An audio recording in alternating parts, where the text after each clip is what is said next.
একটু বেশি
কিছু মানুষের মানসিকতা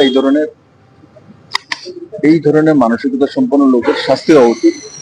এফআইআর করার জন্য বলা হয়েছে, সেটা না স্থানীয় বিধায়ক করিয়েছে না বিজেপির পক্ষে করিয়েছে। এই ধরনের কিছু মানে যেটাই বলে সমাজদ্রোহী, এরা সুযোগ খোঁজে কোথায় এগুলো করে নিজেদের বক্তব্য বানানোর জন্য।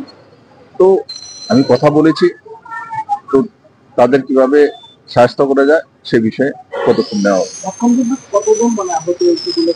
একজন সাংবাদিক বন্ধু আছে, আর আমাদের যে মঙ্গল দেববর্মা, ওনার তো মাথা ফেটে গেছে, একজনের বাইক কেড়ে নিয়েছে, তারপর আরেকজন মহিলার হাতে চোট লেগেছে, আর বাকি তো অন্যান্য লোকের উপরও আক্রমণ করেছে। তো সেটা সোসাইটির জন্য ভালো নয়, কিন্তু অল আর ডিফারেন্ট নিজেদের মধ্যে এগুলো করছে, এটা কিন্তু আমাদের এই মানসিকতা আমরা অল আর ইকুয়ালিটি দেখি।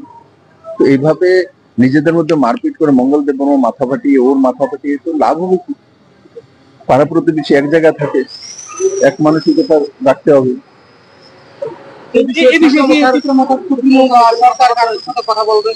আমি বলেছি মহারাজ বাইরে আছে, সিঙ্গাপুরে আমি ফোন করেছি মহারাজ, একটা নিয়ে